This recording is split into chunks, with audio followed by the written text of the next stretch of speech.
go. Come on up. I figured a little bit of levity doesn't hurt to start the show. What's up, Birdie Birdie? Apo. Come on, headbang with me. Oh, you only do it when there's music, huh?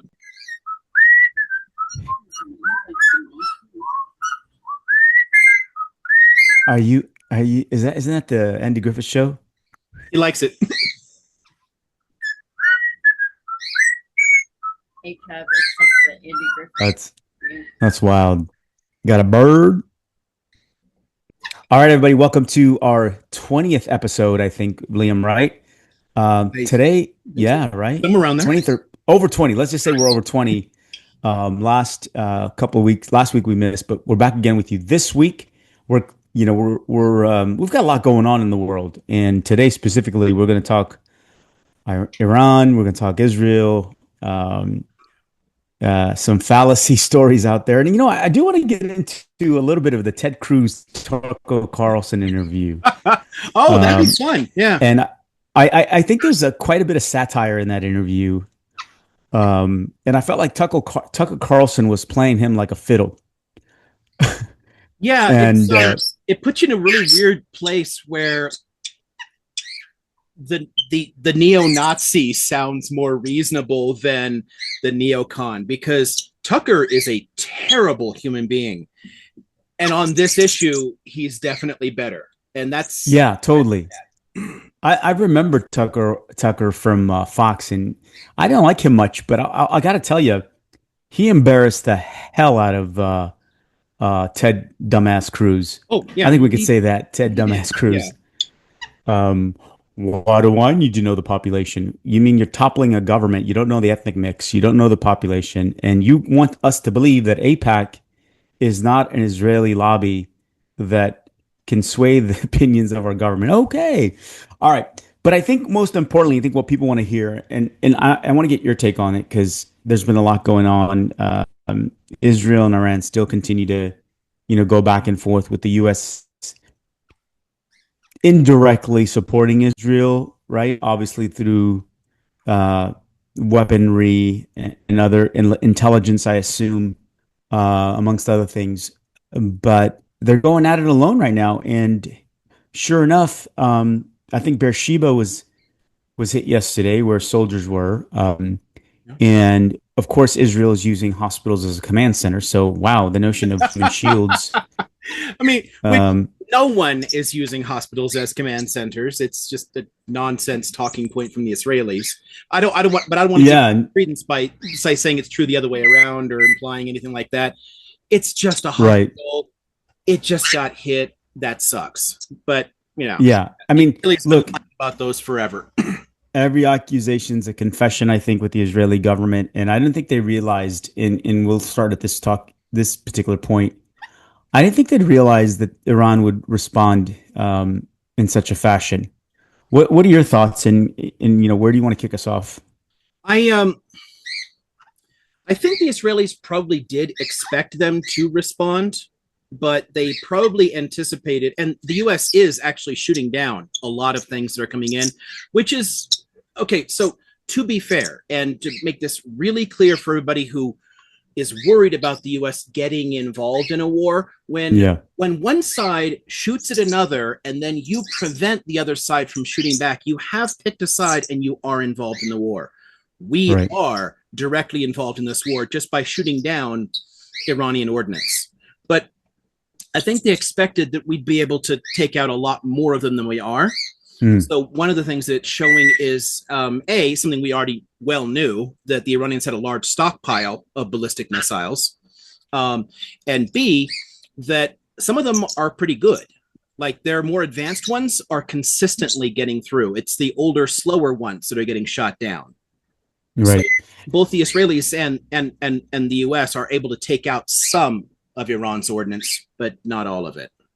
Yeah, and when I say indirectly, when I think U.S. involvement, obviously shooting, like Jordanians are shooting down missiles, right? And so they're involved in a certain sense. But when I think the U.S. involvement, I don't necessarily feel they're involved directly in terms of attacking Iran. That's what I mean by that, right? Their naval, I'm sure they've positioned their assets just in case. I highly doubt there'll ever be boots on the ground. But I do feel the Air Force and the naval assets, their engagement directly with Iran on that soil is direct involvement. Indirectly, for me, at least the way I interpret it, okay, we're shooting down the missiles to prevent further damage. And I think people want to know, like, okay, yes, we know the U.S. is going to get involved that way, but is there potential to start sending missiles into Iran, like Israel is, through Yeah. naval assets and Air Force fighters? What are your thoughts there? Well, that's the real trick on this, and that's why I'm saying I think the Israelis counted on the Iranians hitting back hard. An airstrike of this scale hadn't been done before. The little tit for tat stuff they did before, okay, that you can Right. Twice before this has happened, and you can kind of keep that simple enough.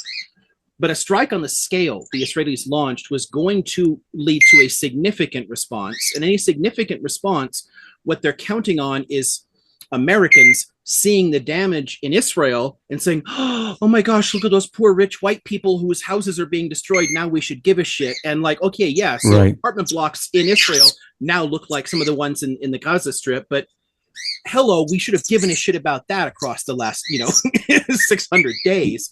Of course. Didn't. But they're counting on Americans caring enough about this that they'll allow the U.S. government to get involved. And Israel needs the U.S. government involved because it cannot stop the nuclear program. Several of the facilities are deep underground, including a significant one that's entirely inside a mountain. And the only thing that can hit it is multiple rounds of the U.S.'s largest bunker buster bomb. And those ordnance only are possessed by the U.S. and only Right. can be flown in the B-2 Spirit. So Israel has no access to them. So it can't. So all this talk about, we need to stop Iran's nuclear program, blah, blah, blah. Israel can't do that. It's physically impossible for them to take out the uranium enrichment. It needs the U.S. to do it. You cannot get coffee. You cannot have the coffee. Come on, get off there. Get off the coffee. Get off. You can bite me all you want. Got a sip of it. He wants coffee. Yeah. No coffee. So that's all we need is a hyperbird. Yeah, exactly. He gets his little tongue in there, and he's like flying for the next few hours. So the other concern. So let's talk nuclear weaponry. So for decades, since 1992, Bibi's been touting about, in a couple of years, they'll have nuclear capabilities to create a warhead. They're at 60% enrichment. They haven't developed any nuclear warheads. Even the IAEA report indicates so. So there's no such thing. And we understand that the empty rhetoric or this narrative that he's has been attempting to pitch is empty. And so we've seen the U.S. topple the democratic regime under Project Ajax in 1953 as a result of the democratic Iranian government at the time nationalizing oil, which pissed off the UK and the US, and then causing the toppling of that government. And I understand the perspective about why people have nuclear weapons, right? It's primarily a deterrent for many. Yeah, for sure. And so why now? Why really push this issue? Is it a deflection of certain things? Is it keep your eye on this ball while we handle this right here?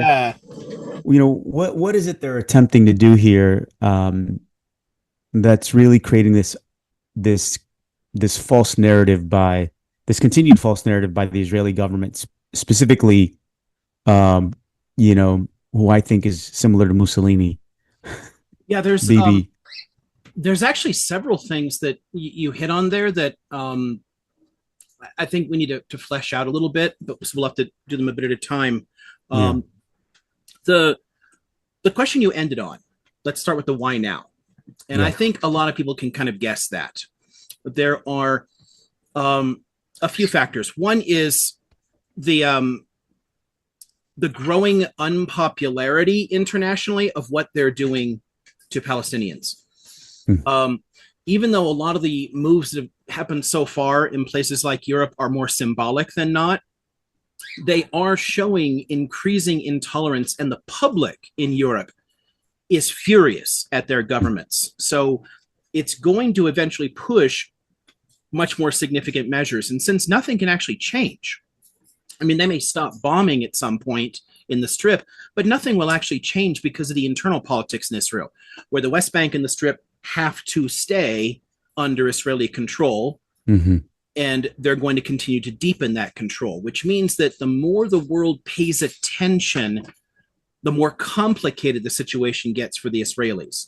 Mm-hmm. They need to distract a little bit from that situation and getting us talking about, ooh, WMDs again. Hey, that worked in 03. Let's, it's one of those like pay no attention to that man behind the curtain kind of thing. Let's redirect, let's look over in this direction instead.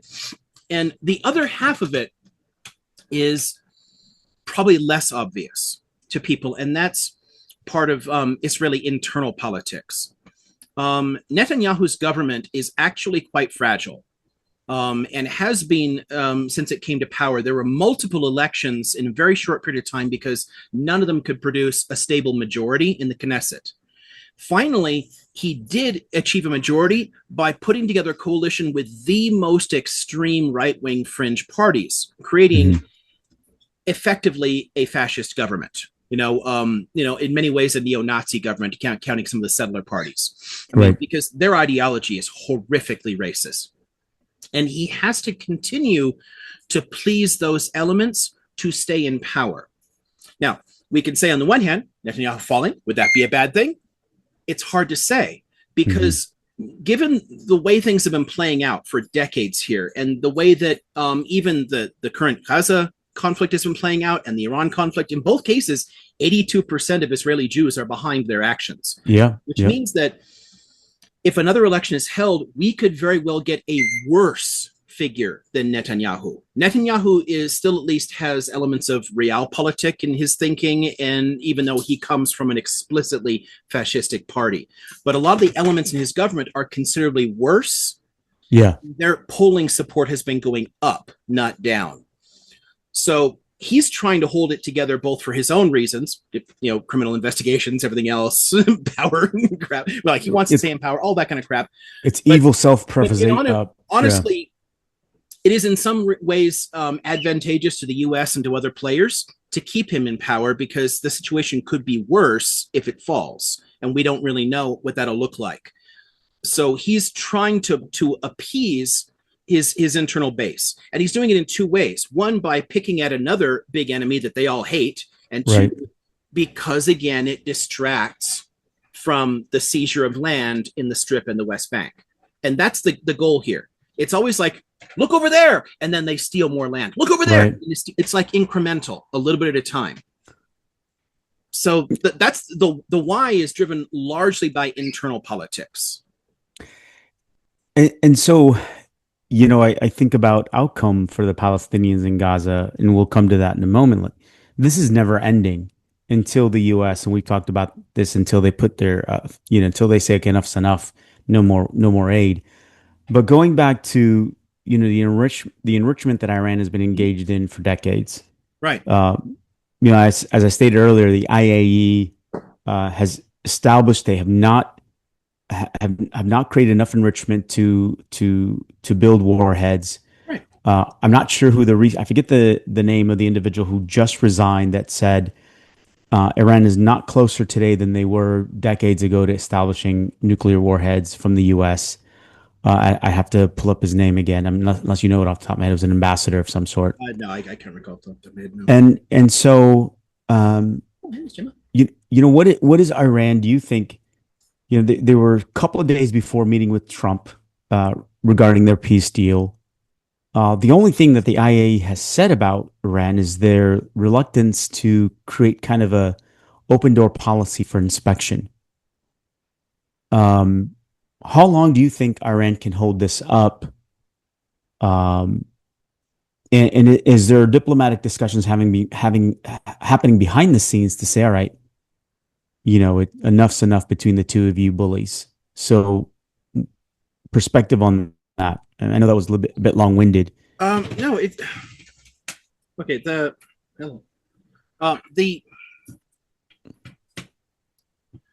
Iranians could keep this up for a while, and it's a similar situation to what we've seen with, say, with Russia, where people talk about the complexities of the war. Russia's casualties have been horrific, but everyone's always saying, "Oh, well, it'll hurt their economy so much they'll eventually stop. All the sanctions will hurt."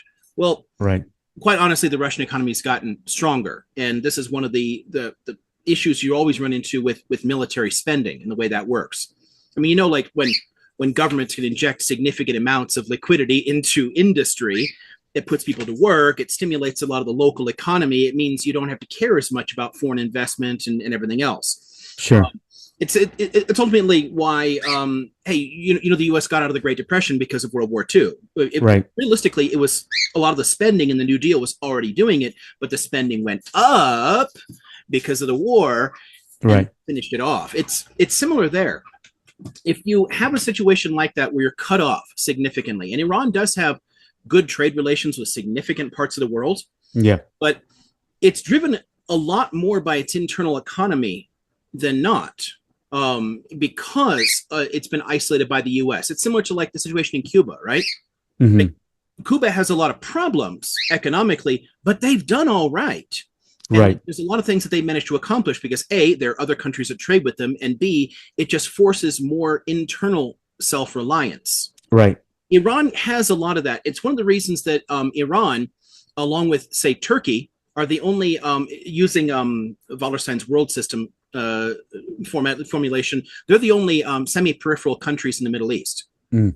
Like, they're the only ones that have actually pulled themselves out of the economic periphery and created a more diversified economy with a larger consumer base. So they figured it out. They're not relying on. They're all right. I mean, it's Yeah. not a rich country by any means. Sure. But they have enough internal development and enough diversification. It's like, okay, so think of it this way, because people are always saying, "Oh, sanctions on the oil, that'll completely crush Iran. It'll destroy Iran." Right. It won't. It would do it to, say, the Saudis, right? Because their economy is entirely dependent upon petrochemicals. Everything about their spending, everything about their government structure is based on petrochemicals.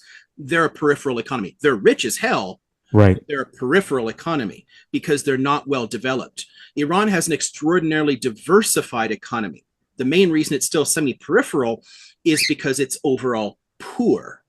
Mm. Right? Like the GDP per capita is still somewhere around like 4,000 or something. It's still not good for the size of the population, but it's highly diversified, which means they can hold out a lot longer. So for people that are listening, when we say highly diversified, they're generating revenue from different means. Exactly, yeah. Versus relying on, versus, hey, we're too concerned about the sanctions. We've been sanctioned for many years, so we've had to generate revenue, if you own a business, from different lines of business. And for them, their investments, their growth in the economy has relied on different ways to generate revenue. And yes. So that's what we mean by diversify. They've diversified their revenue income from other streams.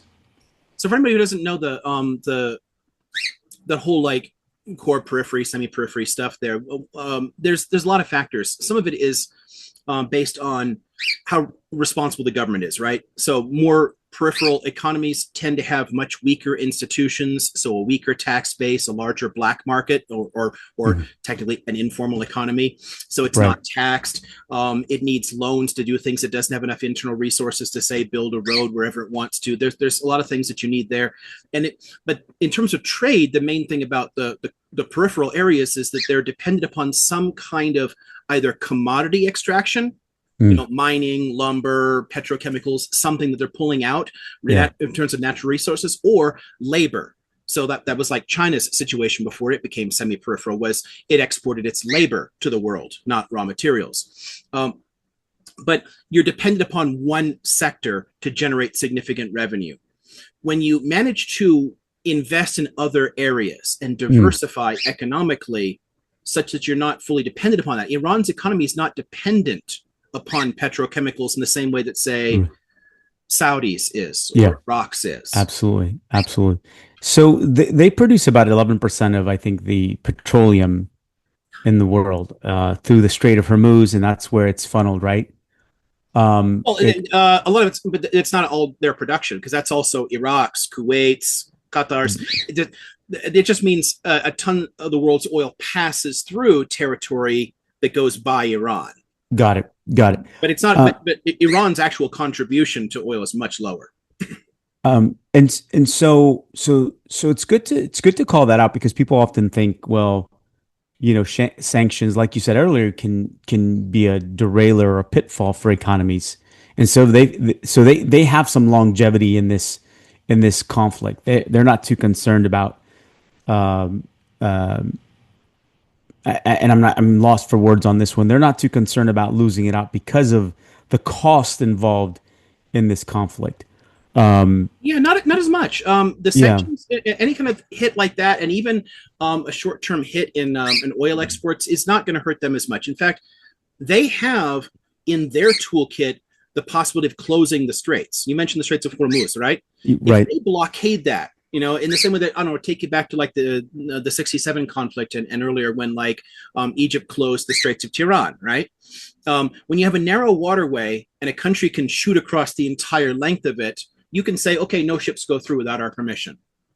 Is that legal? No, it's technically an act of war. It's problematic, but Right. you can do it. And if it does it, the consequences to the global economy are horrific. I mean, this is what you saw in several of the back in the old days, Arab-Israeli wars, because whenever there were oil embargoes, prices Sure. shot up internationally. It freaked everybody out and it put pressure on everyone. Calm the hell down because you're crushing the Right. whole world economy.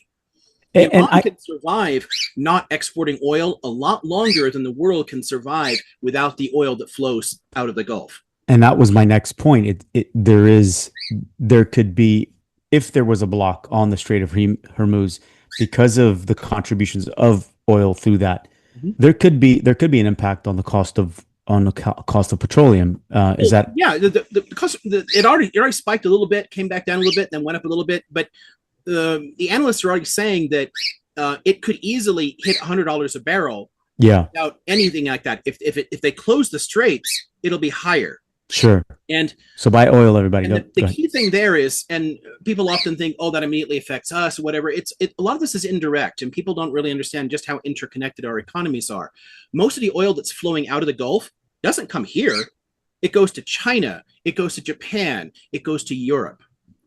But our economy is tied to all of those, Mm, which means if the cost of doing business, the cost of manufacturing goes up in Germany, goes up in China, goes up in Japan, it affects us directly. And right. because the oil companies are giant global cartels, they all raise their prices, even if our sources are mostly like US, Venezuela, Mexico, like local, more local. We don't take as much from the Middle East. And oftentimes what we take from the Middle East is balanced out by what we literally export. The Mm, US is not dependent upon Middle Eastern oil the way we think, but our oil companies do because they're global concerns, right. which means our costs will shoot way the hell up. And that makes the US nervous about this. No one wants a long conflict because of that. And it could be long because, again, the Iranians can hold out longer than the world could hold out with those higher oil prices. So how long can they hold out? So I mean, we're second That's a weekend. that's a What do real you think? question. The main focus for diplomacy on the Iranian side is going to be on trying to prevent the war expanding beyond its current structures, because the threat of U.S. direct intervention is what they want to prevent. Uh, Right. if the U.S. starts bombing, the scale of destruction will go up tremendously, and the possibility of destroying the government goes up as well. Uh, Yeah. and honestly, that's not really in our interests. It is in the interest of the Iranian people, honestly, to change their government, to reform it. And people have been trying that for a while, and more power to them. It's not in our interests for it to collapse suddenly. The kind of chaos that will come out of that will be horrifying. But if the US gets involved, that's the only way, honestly, militarily to stop the nuclear stuff. And again, it's part of Israel's game. They want us Right. involved because there's no way that what is it? So like the Natanz facility, the Israelis can hit, but what is it? Fodor, the one that's inside a mountain. right? I forget the name. I think it's the Fordo facility, but like with that one, you need the largest bunker busters that exist in order to penetrate into that. That requires B-2 bombers hitting it with Right, you US mentioned that earlier. ordnance. Otherwise, they can keep enriching uranium, till the cows come home. There's no way to stop it. It's not possible. So this whole thing is just a waste of time. It just slows things down a little bit, but it does not actually stop Iran's nuclear program. Which honestly, too, we should come back to at some point and talk a little bit about the program itself. And you already mentioned one about the inspections. Hell, like when the U.S. pulled out of the treaty in Trump's first term, the Brits stepped in, and the Brits have been actually going through and making sure that like their the heavy water facility that they had could not actually produce enough plutonium, right? So that it would not produce enough fissile material there.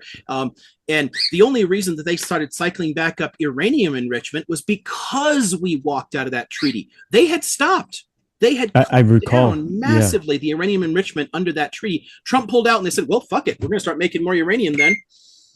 And quite honestly, under international law, and everyone's like, we can't allow Iran to have blah, blah. Under international law, they have a right for us to a civilian nuclear program. Yeah, they literally do. We keep talking about international law, and I'm starting to like not believe that international law even fucking works. What the hell is international law? Yeah. Nobody follows that shit. I mean, technically, we all do to a large extent, but it's always optional. And that's the thing. It's usually advantageous for countries to eating is optional. Certain standards to follow certain consistent things. So there isn't a lot of international law that is in play everywhere. But powerful countries will ignore it whenever they feel they can get away with it because there's nothing to enforce international law. It's like a series of conventions. Yeah. It's kind of like if there's no actual law or enforcement and you're just like, hey, we all just agree we're not going to do this to each other. If somebody just changes their mind, what are you going to do about it? Like, I get that. I totally then at the outset, it's like they're international suggestions. Like, that's bullshit though. Because that's like, kind of how it works. Like we have a certain consensus. We have like certain suggestions. It's useful to all of us to do certain things most of the time. But powerful countries only feel constrained by international law to the degree that they will face some consequence for it. And what countries feel consequence and even care? Yeah, and there are, most do, which means a lot of countries are directly constrained by it because it's very easy for the smallest soft power difference to really harm them. Bigger countries, it takes a lot more. But even there, okay, so the oil one is a good one. Okay, so technically speaking, as far as the U.S. is concerned, as far as its laws are concerned, there's nothing to stop us from just bombing the holy hell out of Iran because the U.S. empire just doesn't give a shit about leaving a swath of destruction wherever it goes, unless it can hurt them. If the Iranians have the ability to slow down the entire global economy during that crisis, and if the scale of destruction, think of it this way, if we go in and we start bombing the hell out of Iran, right? Then they actually have an incentive to start hitting, say, the oil facilities in Saudi Arabia or Kuwait, other U.S. Would they, though? Would they? Hey, if we're going down, we're taking the economy with us, motherfucker. And they can do it. They have enough rockets to destroy the oil production in the Gulf. The global economic consequences of that is a significant deterrent. And it's why any sane U.S. administration would never be considering what we're considering doing, because the Iranians do have the potential to cause significant harm to us. Sure. There's no previous U.S. government that would have considered doing this. The fact that there are so many wacko fundamentalists like Mike Huckabee and whatnot, and Pete Hegseth and all these and Lindsey Graham out there, like it's the only reason that they could push Trump to doing this. Well, so speaking of pushing, Mr. Raslik Nafe, as we call him, so Tim Kaine, Bernie Sanders, and one other individual have initiated a Wars of Power Act to prevent him from going to conflict. Have you heard about that recently? Bernie Sanders, Yeah, Tim yeah, Kaine. I have. Okay, so Tell us about that a little bit. the trick with anything like this, okay, so thinking just constitutionally, right? Right. If the Senate passes something to prevent that, the House also has to pass an equivalent version of it. Sure. And then the president has to sign it. Can anyone tell me why Donald Trump would sign a bill that says he can't do whatever the hell he wants? No, he said veto it. Yeah, he's gonna veto it or ignore it. And honestly, Right. we've been able to ignore bills since the time of Lincoln. They can just put it in their drawer and just fucking forget about it.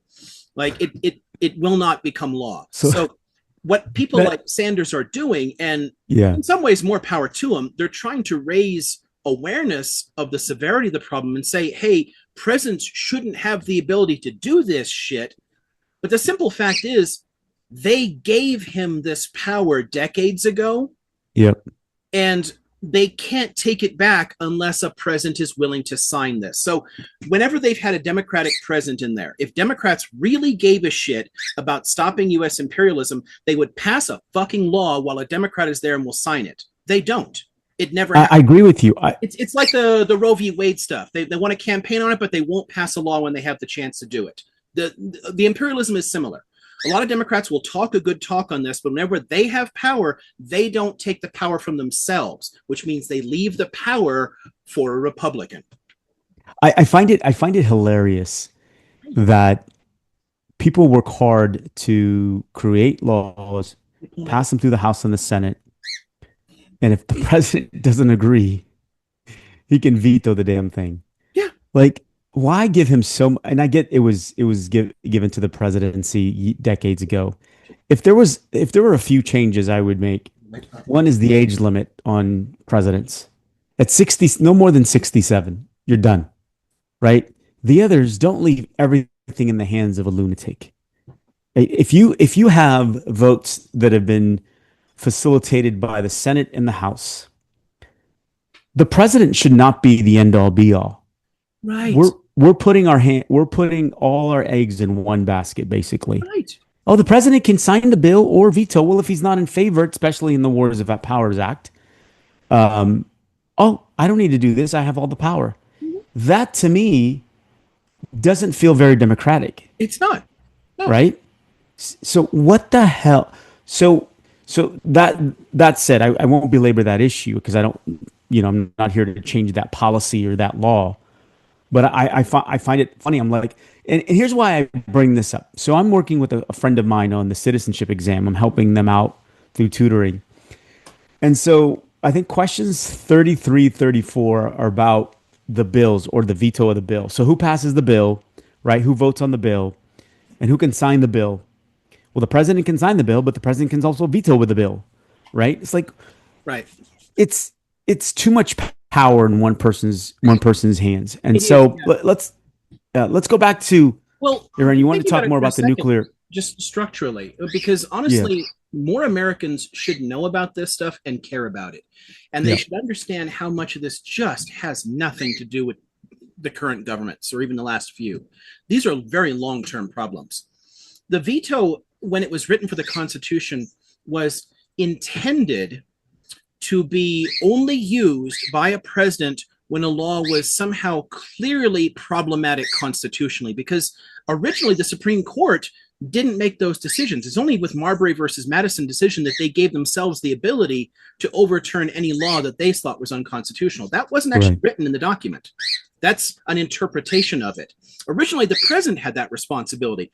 From the time of Andrew Jackson on, presidents have chosen to veto things just because they don't like it. He was the first president. The first few presidents didn't do that, right? Jackson in his first term vetoed more things by far than every president before him.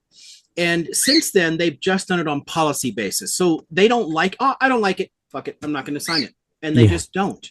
That is too much power, and it is much more power than the people who wrote the Constitution intended presidents to have.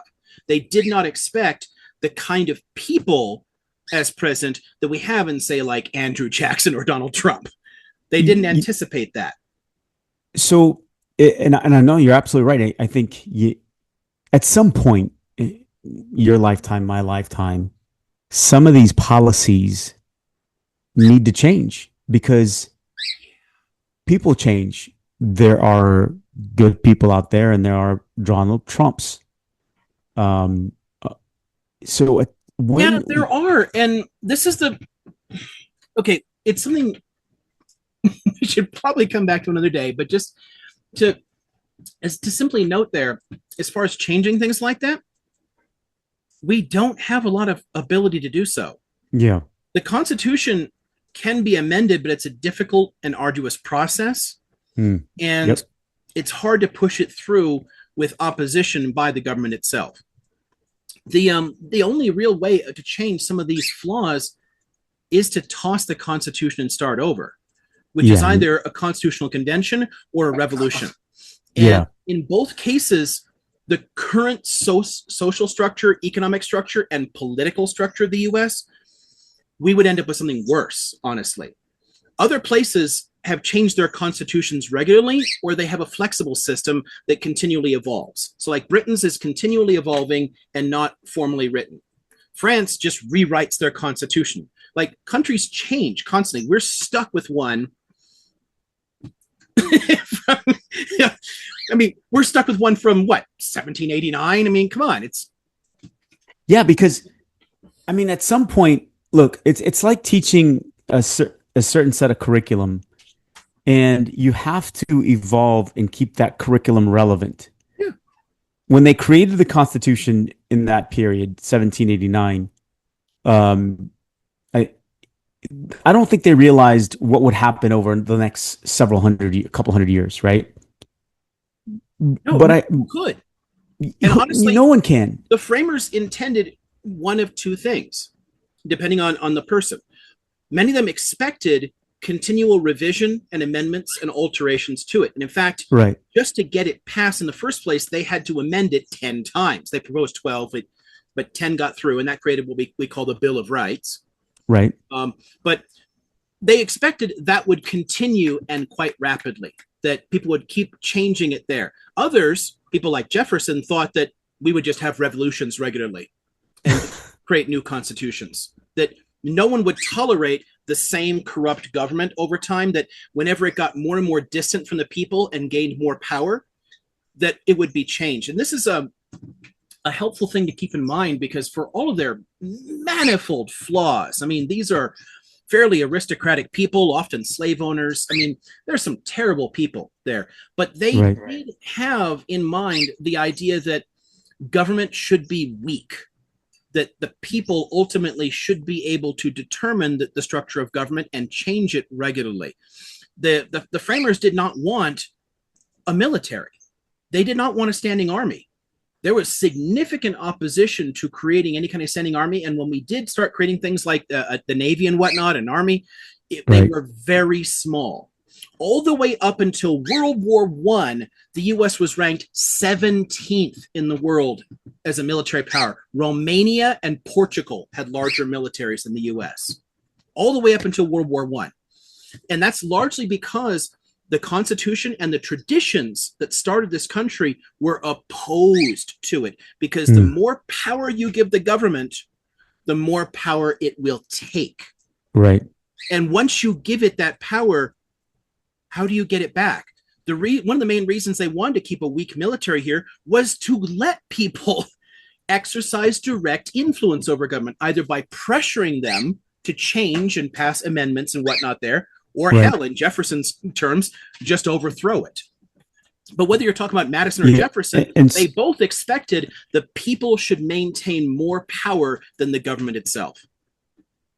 And we know, now, looking back, obviously that wasn't the case. You talked about revisions earlier, and I don't want to pivot again. We'll stay on this because this is important to understand. And I don't know if you said this, and help me out, help me understand this better. Were there things in the Constitution that stated provisions should be done on to the constitutions throughout, or was this just a perceived that stated what? That stated provisions should be done over the years to the constitutions? Oh, amendments, like changes? Amendments, provisions, yeah. Yeah. Yeah, no, Where, where for the the listener should. mechanism is very clearly spelt out in it. And if you're reading the Federalist Papers, you see very clearly that they expected it to be used. Mhm. And again, the only reason the Constitution was ratified was they said, okay, it's not good enough. Here are 10 more things, or 12, but here are some more things we'll add to it, and get people to sign off on it. It was the only way to even pass it, Right. because they expected people to be opposed to it and to resist growing federal power. So Yeah. it was it's That was wishful thinking. baked into it, but we have lost a lot of the spirit of that over the last 150 years. Yeah. No, I agree. The other thing I mentioned, and again, we'll go back to Iran and their age limit on presidents. Although some people are starting to say that he's kind of losing his marbles a little bit. Thoughts on that? Yeah, I've always been kind of iffy on questions like age stuff. I mean, because on I think that there should be some ways to at least make sure people are competent for the offices that they're taking. Yeah. I don't like the idea of any kind of the technical term is a test. And tests used to be used that you'd say like, oh well, you can only have office, you have this particular religion or something. Like those are wrong. Anything Right. based on like race, religion, anything like that. But Agreed. certain basic competence, like I don't know, maybe people need at least a decent education. Like they need to. I mean, there's nothing that's stopping anybody. You could serve in the highest positions in this country with no qualifications at all. You don't even have to be a lawyer to be on the Supreme Court. You don't need to be an attorney, even, much less ever have tried a case before them. You can just get appointed and approved. So they can have no experience at all in the law, and they get that position because there's nothing written that says they can do that. And we have appointed people with nothing at all, like with no qualifications. And so how do you make decisions that are suitable for the country? And yeah, yeah, exactly. But there are problems with some of those too. So there's always the interesting exceptions. So like, okay, so how do you do it? Do you say like you need a certain level of education? Oh, maybe they need to go to college or something. Well, I don't know. Harry Truman never went to college, and he was a fine president. I mean, he did a lot of fucked up stuff too, but no more so than anybody else. I mean, because he actually listened to the people who brought him stuff. He brought in tons of experts in different areas and staffed his administration with them, and he actually sat and listened. Right. You have somebody that doesn't have the character for that's not able to take in opinions like that, right? That can't run that kind of cabinet, then the education lack becomes a much more important issue. But there's no easy way to do it. Age is similar. Some people with advancing age, it really starts to mess with them. Other people keep their minds very, very young and continue to learn things. It's one of the reasons I think that people like Sanders are still pretty sharp. Bernie sounds the same way he did 30 years ago. Yeah. And he can still answer questions and give detailed answers without flubbing it and having to make shit up the same way he could 30 years ago. Right. But other people don't hold themselves together that well. And I don't like the idea of arbitrary standards. It's the same reason I kind of oppose term limits too. I think that term limits are actually solving the wrong problem. I think that we should produce a culture where people don't want to stay in, but setting arbitrary limits like that eliminates a lot of expertise. And I think the more important problem is how corrupt Congress is, that people go into it because they want to become fucking rich and powerful. Right. Make it impossible. The latter.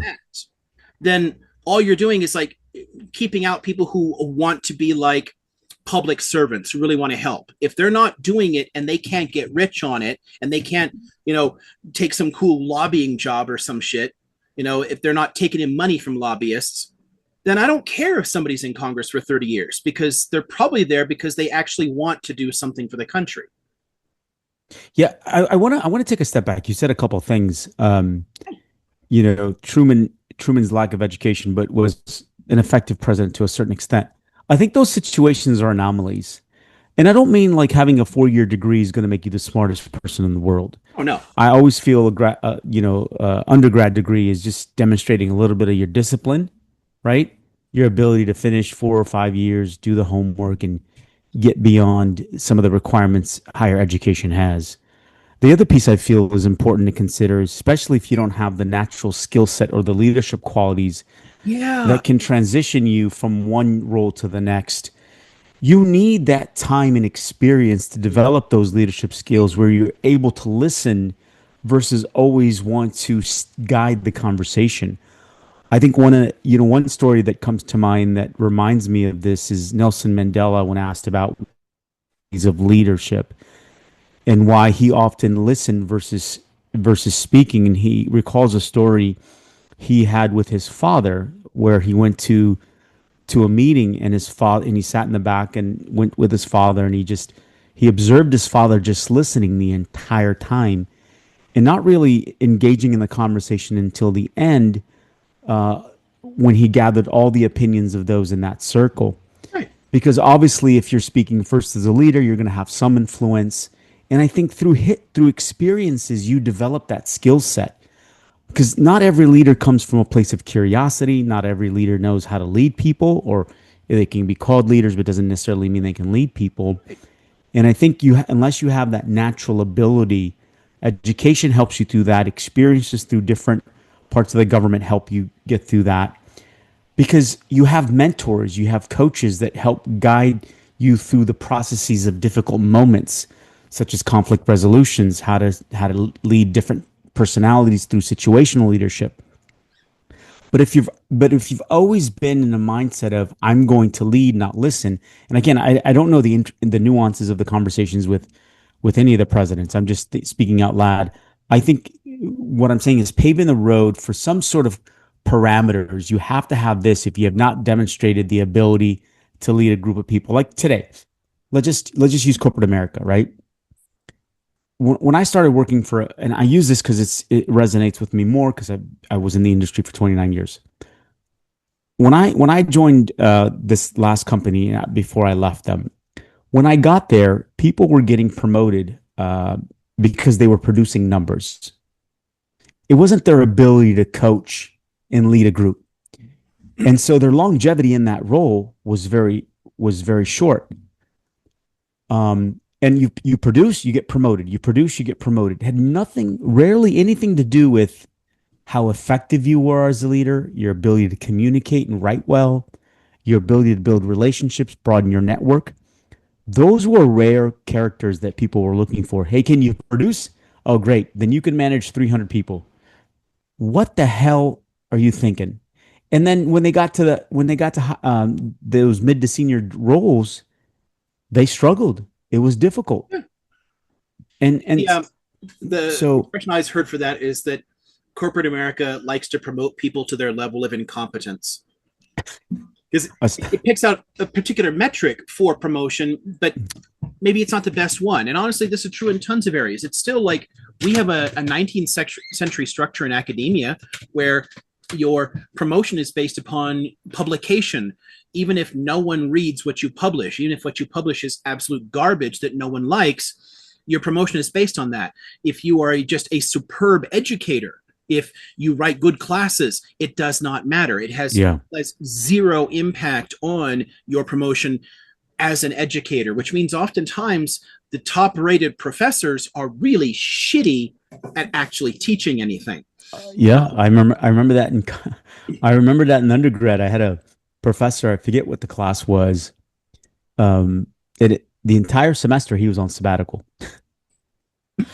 It was the easiest A ever. My mentor's like that. I used to cover tons of classes for him. He would just, I'm gonna take off for a while and just go to Ghana or something and like just be gone. And people would fill in, teach his classes for him, or he'd like take terms off. And like, more power to you if you can do it and you can follow your research interests and whatnot. But part of the job is the educating, right? But we tie them together in an interesting way where the education and the research are the same person, and we promote only based on the research, not on the education. And it creates a really complicated environment for us. It's similar to, again, in a lot of corporate America, where somebody's going to get promoted on really good sales numbers, but maybe can't actually run a team.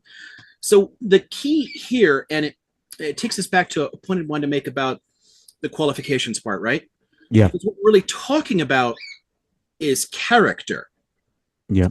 People often make this mistake. I get it over and over and over again from yahoos on social media who immediately see my profession or my degree in something and they say, well, you think this makes you intelligent. I'm like, no, education and intelligence are two different things. Yeah, intelligence is a human universal. Short of like certain developmental differences, most people have equivalent intelligence. Intelligence is not the issue here.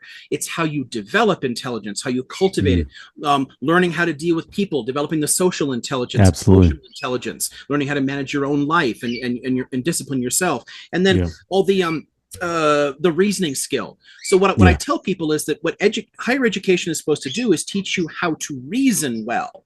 It gives you a certain basic pool of knowledge, but it's the reasoning skill. It's how to think through problems that it's teaching. Anybody can learn that. People like Truman or Lincoln learned that on their own. Like Lincoln was a lawyer. He taught himself. He got books and read. You can do that. It's just very difficult. Most people don't have the emotional intelligence or discipline to do that for themselves, which is why higher education is useful. But education and intelligence are two completely different things, and one doesn't lead naturally to the other. But what we want in anybody that you're putting in charge of anything is that somebody has that social and emotional intelligence, the ability to reason through things. And Trump can't reason his way out of a brown paper sack.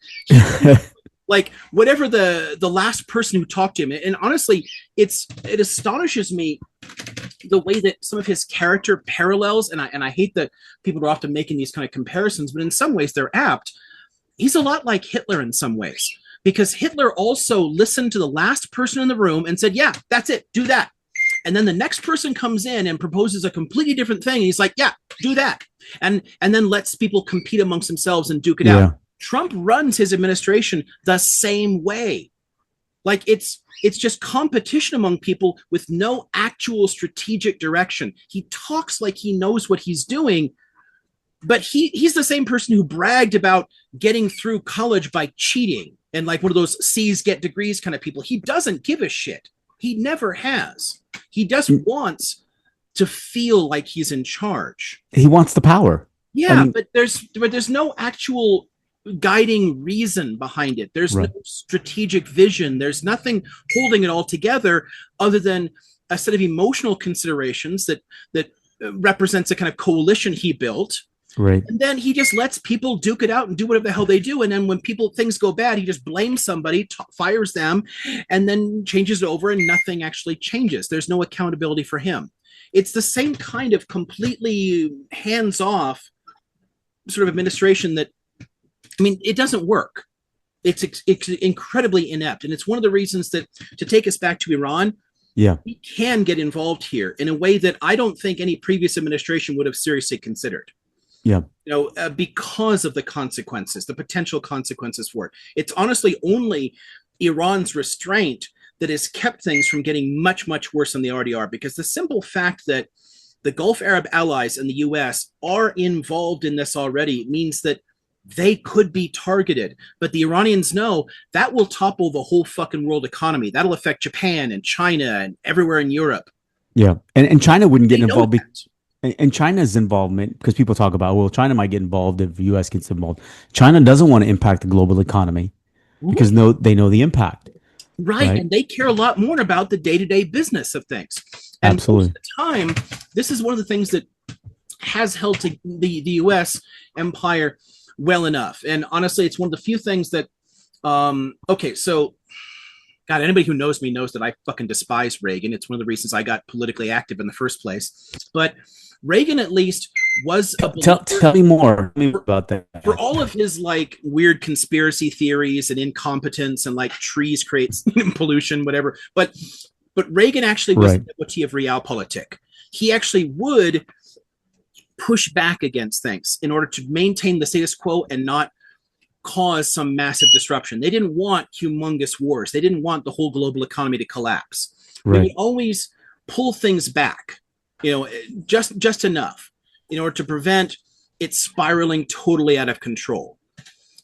We've had a few administrations more recently that don't care as much about that. W. Bush's was one of those, because the long-term consequences of his two wars are going to be felt still for generations. And Trump does not give a shit at all. Like there's no like he wants his legacy to be like a white ethno state or something. He doesn't care about like whether or not the global economy is burnt to the ground by the time he dies. It doesn't occur to him as long as he's got a base that loves him. As long as he's got people like, oh yes, daddy, I want to rub your poo all over me. Like that makes him happy. He wants to feel powerful. And as long as he gets that ego stroke, he's fine with any of the consequences. That should scare the shit out of us. I do want to push back on two things you said. One is you gave him credit earlier about he's acting like he knows what he's saying. When I listen to him, he doesn't know shit about what he's saying. No, he doesn't. Yeah. The second thing is, I think, he may not give a shit about the global economy, but he does care about his ego. And he ran on, I'm not going to engage us in any conflict. Because he's such a narcissist, he may be, obviously he's engaging, excuse me. Somewhere. Oh. Because he's engaging indirectly. I don't think he'll engage the U.S. military because he ran on that. He's doing shit behind the scenes. It's fragmenting his ego, base. Yeah. Yeah. His ego might not allow him to do that because, hey, that's the only I'm going to tell people, honestly, is if it fragments his base enough that it affects his ego. But it does exactly a particular part of his base. And about his competence in anything is pathetically low. But he always talks like he's the best at everything. I have the best words. He's got everything. Like he's the best negotiator. Dude, can he write his own book on negotiating? He's not good at anything, but he talks like he's the be-all end-all expert because there's a particular base that will fluff him for that loves that like, oh yes, daddy, you're awesome. And that's all he cares about. It's right now, it depends a lot on whether he can hold that together and he can sell the idea, because half of his base loves the idea of doing this and half hates it. Right. If he can hold that together, he'll do it. I think that's the only reason that he's saying, well, we'll decide sometime within the next 2 weeks. Yeah. He's already authorized a plan. They've already approved a set of plans for military intervention. I'm sure. There's no sign off to do it. And he's saying, well, sometime in the next couple of weeks, I'll make a decision. The main calculation is what you're talking about. It's trying to hold that base together so he doesn't lose their approval. Right. And I think that was, if I'm not mistaken, I think after he left the G7 meeting last week, they met in the war room. And I think at that point they had established the plans, unless they had established way before it.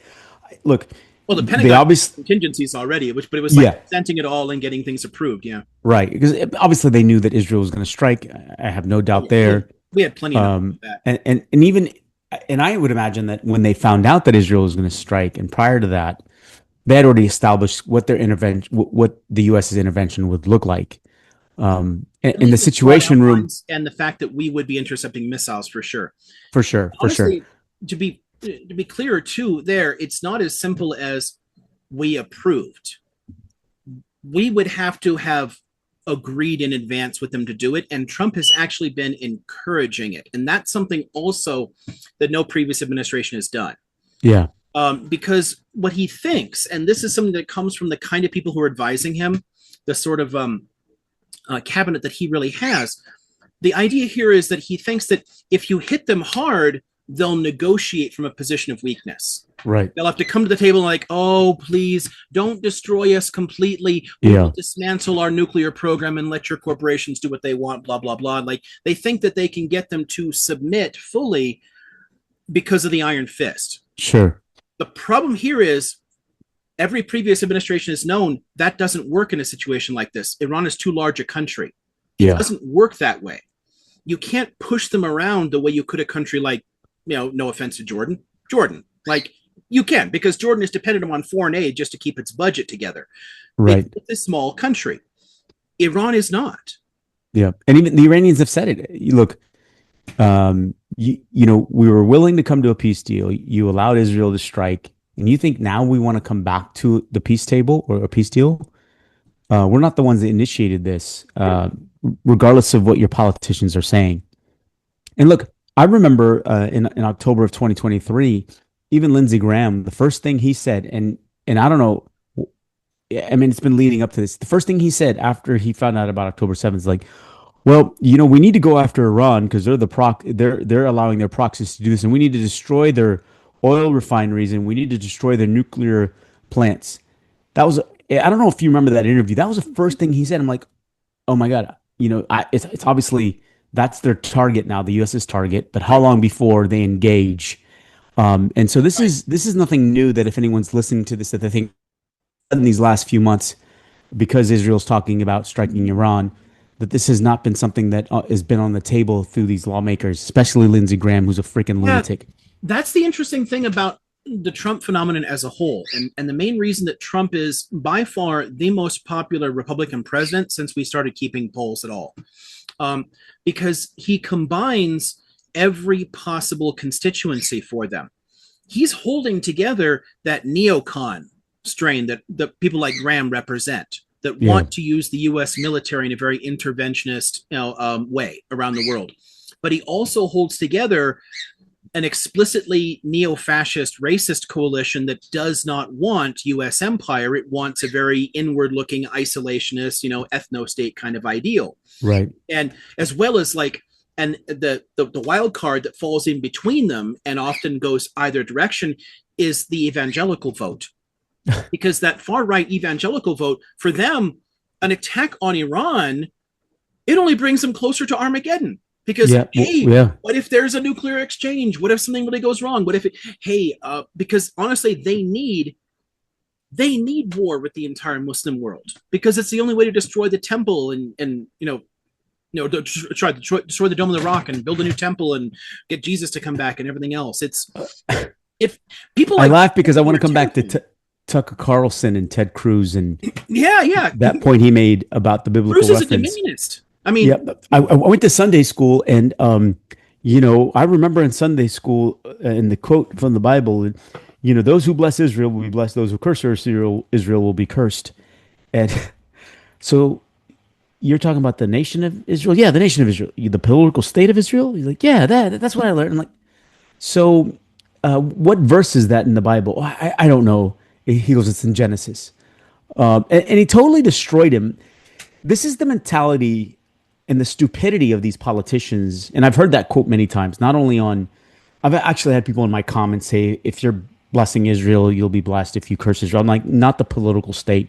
And it was referring to Abraham's lineage, not the current right, government of Netanyahu, Mostrich, and Gavir. And so right. let's talk about the Yeah. satire Okay, that was so called the Tucker Carlson and Ted Cruz one of the funny interview. things about Cruz in that exchange was the way he was dealing with the people part, the nation, because he's saying, okay, well, yeah, Israel refers to the nation, right? Yeah, Well, technically speaking, that's correct because it's referring to the people of a particular identity, right. i.e., the people who eventually became the Jews. Yep. It's not referring to a country. Cruz is conflating nation and country, Yep. and he tries to make that point where he says, well, there was A nation. of Israel, and then there wasn't for a long time, and now there is again. I'm like, bro, it never went away because there are Jews and Samaritans, and they are Israel. When he It's said that shit, I about fell over. like, It was there once and it left and it came back. no, it always existed. The fact that there are Samaritans and Jews consistently living there means that Israel never went away. The actual state of Israel in antiquity wasn't even Jewish. Yeah. It Tell literally t- wasn't. It tell was us a polytheistic society. exactly. It's but what they're doing is you're taking like, okay, a particular lineage, a particular peoplehood that has consistently existed Right. for a long time. That's all it's referring to. So what that Bible verse is saying is, y'all gotta bless me too. Well, I'm like, Israel needs to stand the fuck down. Like, so well, here's the thing, right? It's like I see that obviously he's getting money from APAC, and so this and I'm going to use a for little bit him, of it's comedy. more. It's honestly. Hear me out on Again, this. this is one of the tricks about APAC in general is a lot of their funding is Christian. It's from evangelical and Yeah, Dominion. yeah, true. But here's the comedy. Cruz is a Dominionist.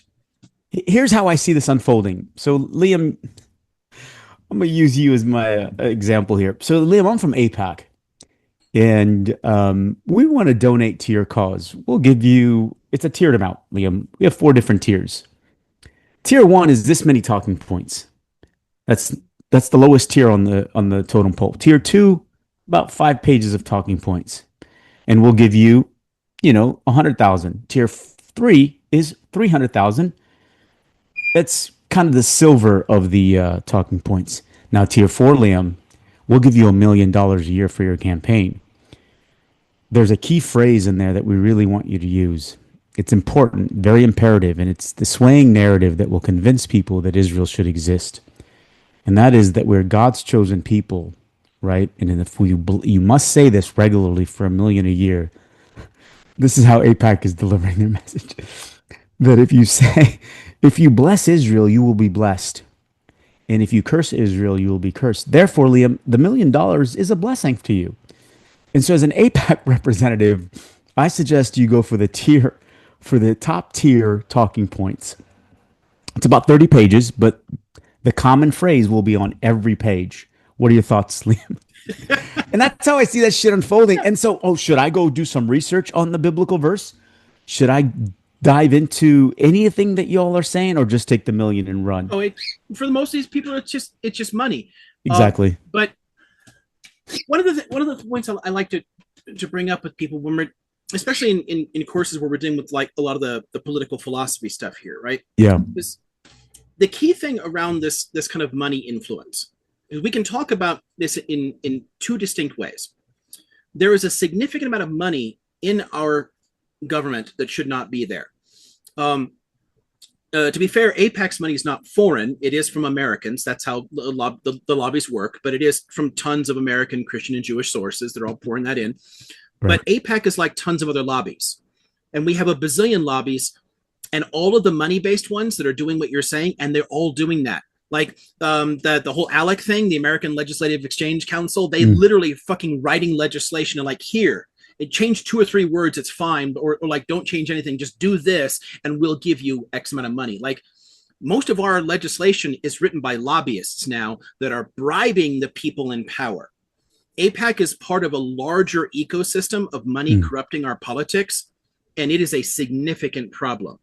But as far as who's going to take it, think about your tiers, right? Who would take the different tiers? Who's going to take that money? That depends on their personal beliefs and the beliefs of their constituents. And their power position.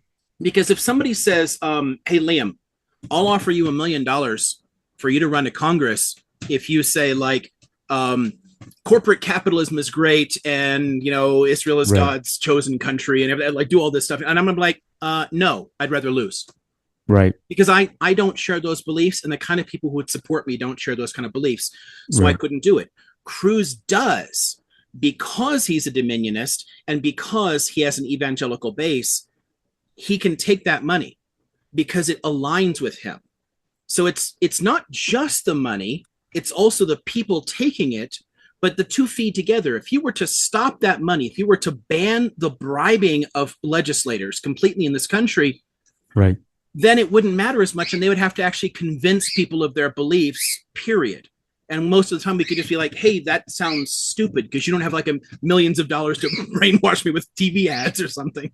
Well, I have 2 points to that. I think you call out some good stuff. The one point I would say that I have an issue with, and I think you do as well, is that APAC is not registered as a foreign as a lobbying agency of a foreign country, right? Even though it's coming from evangelicals, right? Yeah. The other piece is that I think I'm starting to learn more and more about. So as a constituent, unless and correct me if I'm wrong on this, there's only a small percentage of folks that really dive into where the money's coming from, unless you're a big donor, unless you're a benefactor, right? And so very few constituents who vote for a particular person donate in small amounts, but they don't know where the large portion of the money comes from. Right. Yeah. And so I think that's the other issue for me. I think you also mentioned one other thing that I lost my train of thought, and I'll come back to it, that I thought was really, really relevant and people need to understand. And I use the example of the satirical example of how things work. We used to have APAC come to our corporate meetings. No joke. Yeah. We want you to lobby for this candidate. We want you to lobby for this candidate, and this is how you can do it. You can contribute this way. I'm like, no, I'm good. I don't want to do that. I'm not paying for a candidate that doesn't have the same beliefs that I do. To your point earlier, right? But there are a lot of constituents that don't know Right. and don't understand. I think he's a perfect example of not understanding the dynamics of the Middle East, not understanding what's Yeah. been going on, and taking money and saying, "Shit, I'm going to do it just because you've given me money. It's going to help me. I love the power. I'm compromising my principles." And the And as long money, I as they can think, get away with it with their depending, constituents, like as long as their constituents are okay with it, they'll do it. That's the thing. If the yeah, people, the American voters all said we don't approve of this, then it wouldn't matter if they took the money and or they many of them likely wouldn't take it yeah, at all. They do it because absolutely. the laws let them get away with it, and we let them get away with it. So, and that's what, and I'm hoping, and I don't know when their next election is for their particular. I hope that more people see what's been happening as a result of what's happening in Gaza through these interviews. That look, I wasn't a big fan of Tucker, but in this, like to your point earlier, his position shifting over the last year about what's been happening. Um, Someone who said he was rebranding himself to run at some point. Whatever the case may be, he's got influence. Um, he showcased the stupidity of Ted Cruz, which is amazing. And I hope people start seeing through that veil of deception that look, the people you think are representing you don't have your best interests at heart. Yeah. They will flip on a dime. Marco Rubio, all these folks will flip on a dime. They'll flip to the highest bidder.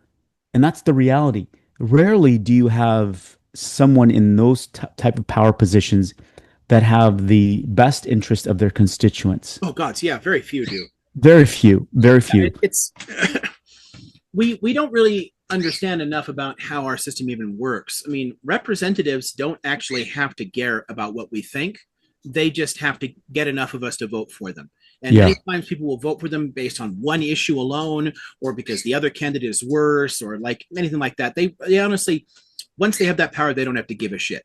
And most of Yes. them don't. And some of them are quite brazen about that. Oh, you elected me, cool. I'm gonna do whatever I want. And once you're there, you have the power of incumbency. It's a lot easier to get reelection.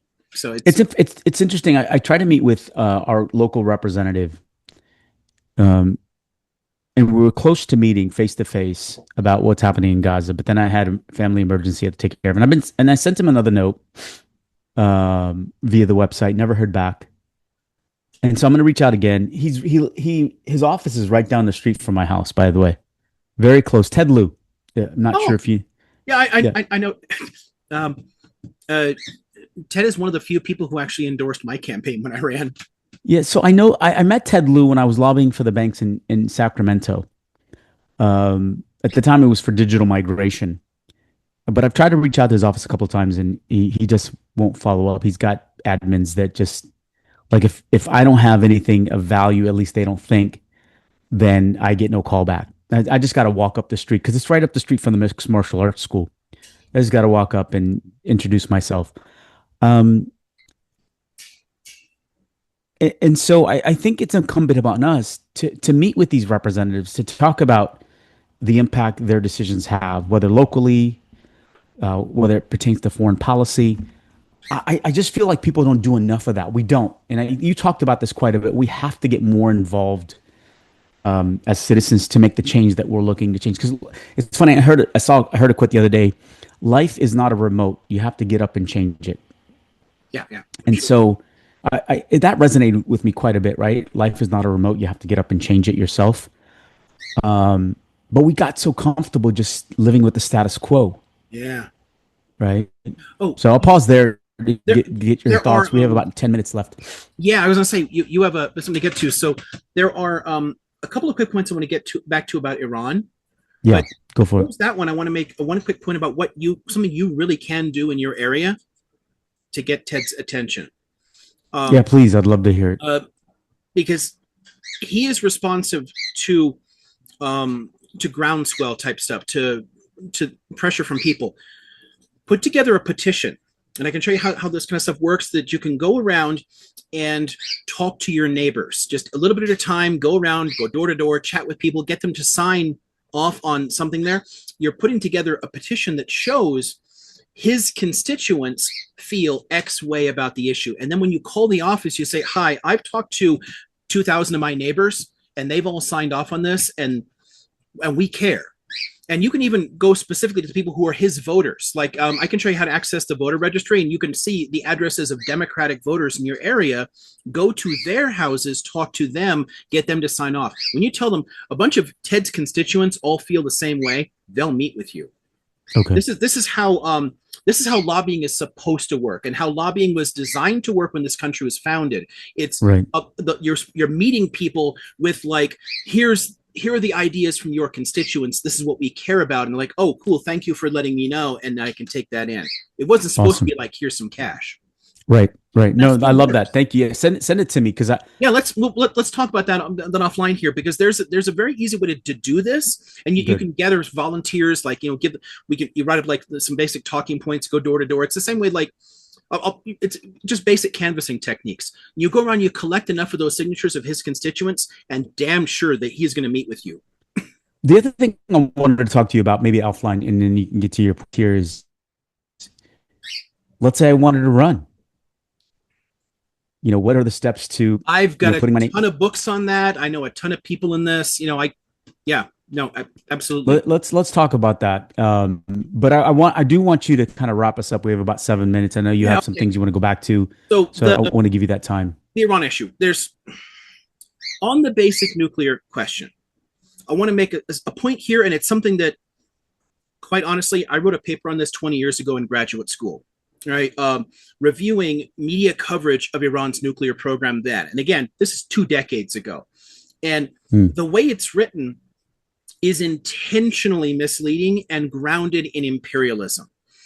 Not only have the Iranians pledged that their nuclear program is for civilian purposes, and they have a right to do that under the UN's laws around nuclear stuff.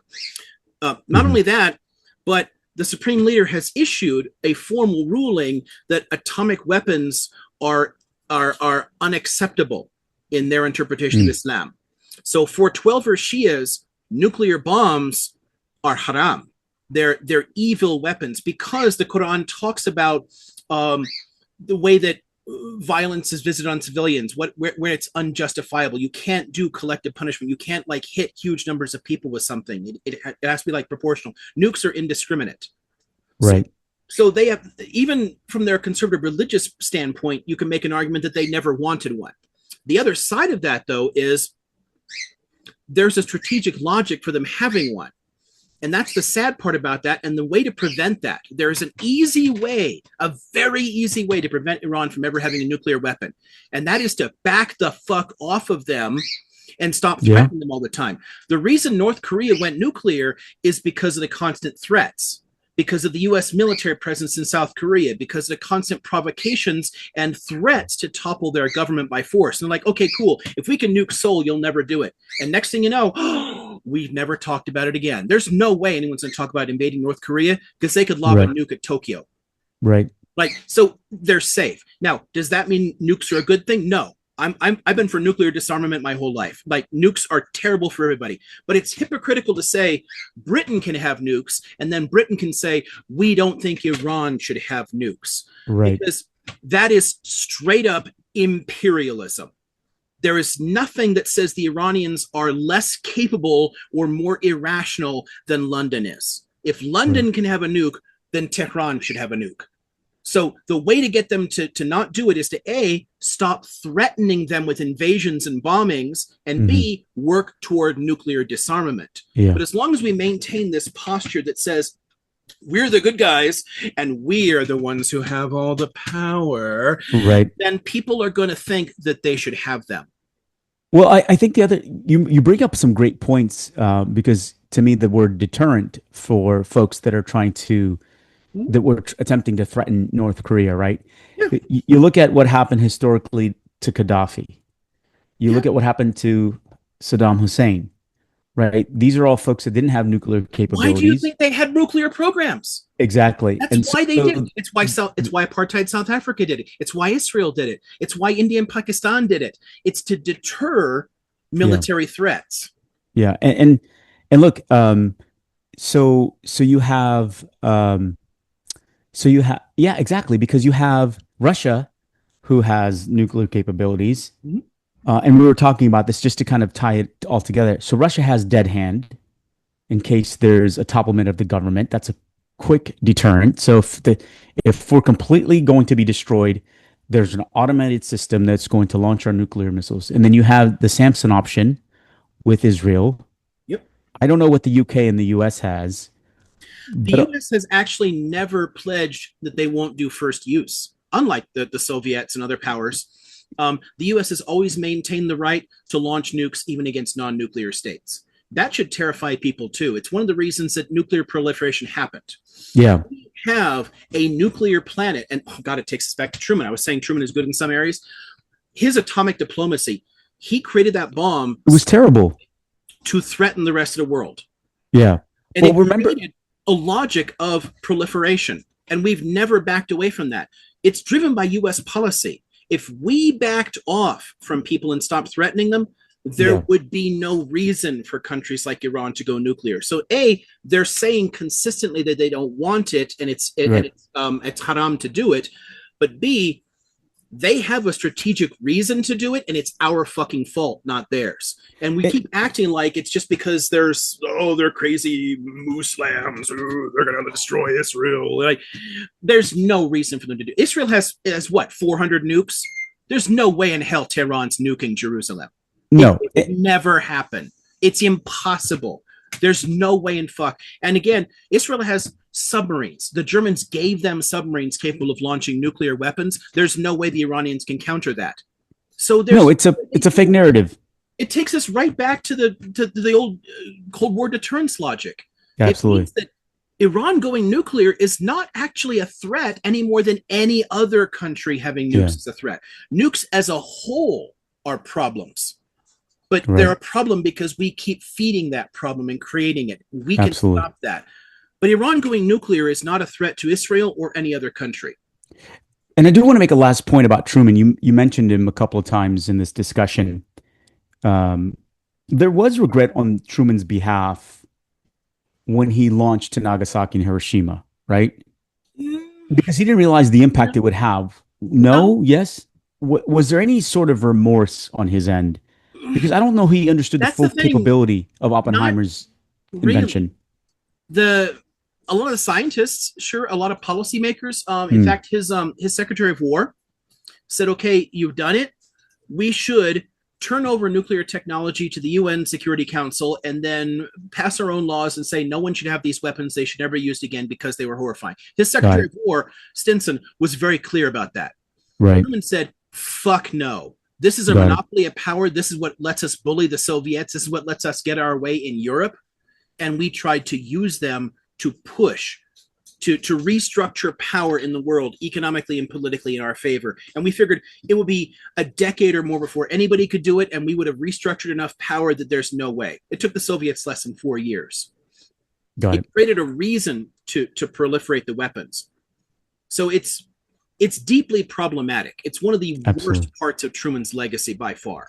That he did not understand the long-term consequences and that the nuclear technology would keep getting stronger and stronger and that everyone would do it. Got it. Well, we've come to the hour because I've got to teach 3 classes Oh, yeah, tonight. for sure.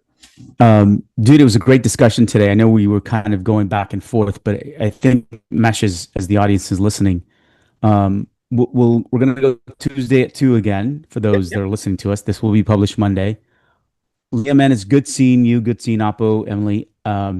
Appreciate you. Like the colored shirt, by the way. Look, you and I were all different colors, but they go well on camera. Christmassy. And God bless everybody. You guys be safe. Take care of yourselves.